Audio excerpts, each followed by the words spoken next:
మన ప్రభు అయిన యేసుక్రీస్తు నామములో మీకందరికీ వందనములు. ఈరోజు దేవుని వాక్యము. నీతి అనుసరించు వారలారా, నా మాట వినుడి. నా బోధను హృదయమందుంచుకున్న జనులారా, ఆలకించుడి. మనుషులు పెట్టు నిందకు భయపడకుడి, వారి దూషణ మాటలకు దిగులు పడకుడి. యెషయా గ్రంథము 51వ అధ్యాయము 7వ వచనము.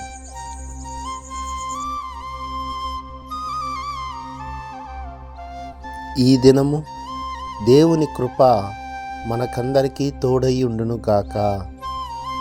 ఆమేన్.